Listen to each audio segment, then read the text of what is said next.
Hello, welcome to another one of our lectures in organic chemistry. As you know here, we've kind of changed places. We had a little issue there, so I had to move on to a new room here. But this room is a little bit nicer. I have a little bit more of a board to work with here, as you noticed here. And so we've talked already about the addition of nitrogen to our carbonyls, right?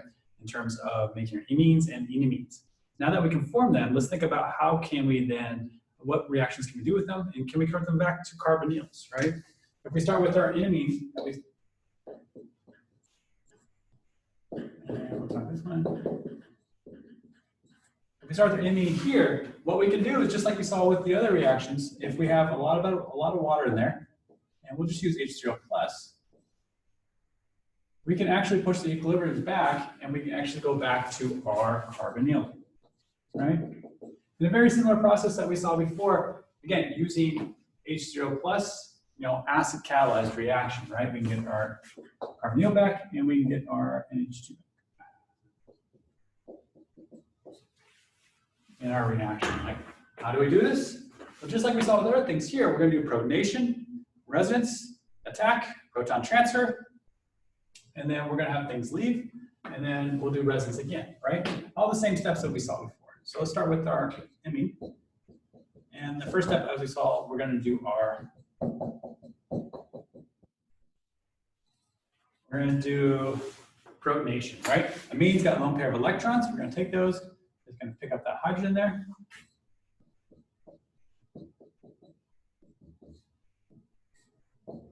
Again, now we have that positive charge on that nitrogen. What do we want to do next, right? Nitrogen doesn't want to be positively charged. How do we make it neutral? Well, it needs more electrons. So we can do our resonance structure.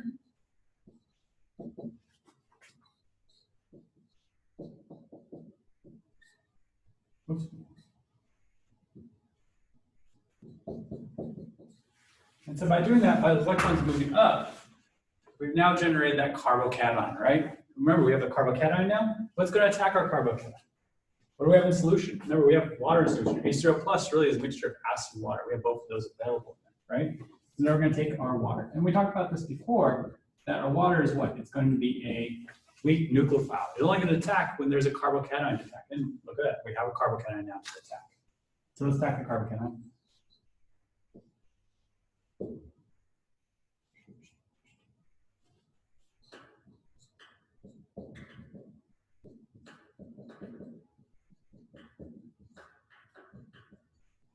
So now we have a positive charge on the oxygen.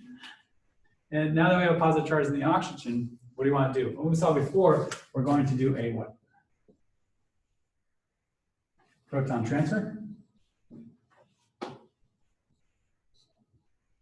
Right?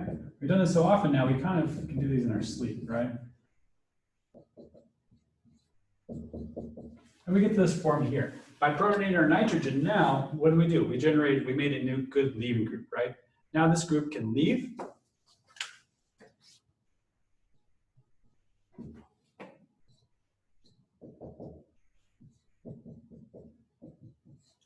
Now we have a positive charge there on that carbon, right?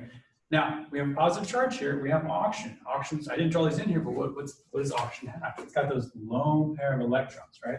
Those lone pair of electrons can then do what? Do our best friend in organic chemistry, resonance.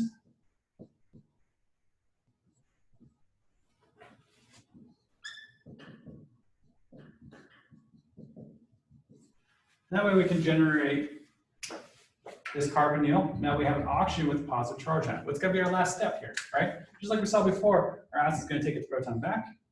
On this table, we use the conjugate base.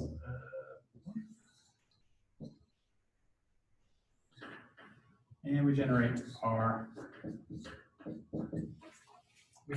carbonyl back, right? We generate our aldehyde here. In this case here, with our imine, we have the nitrogen here. You can see this is pretty much our aldehyde here. Right? Now, we could have done this with a ketone as well, our imines, right? We could have imines that have two alkyl groups here that would generate what? Our ketone form function as well, right?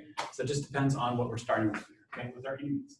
Again, with this mechanism, we saw very what we saw before. We saw an acid protonation first, resonance, carbocation attack with our water. We did that proton transfer. Then our nitrogen became a good leaving group that left. Then we did resonance, right? Resonance structure of this between the oxygen and carbonyl, or the carbocation, to generate the carbonyl. And then we have one last step. We have to take off that proton to regenerate our neutral species. Okay? So this is our hydrolysis of our amine, right?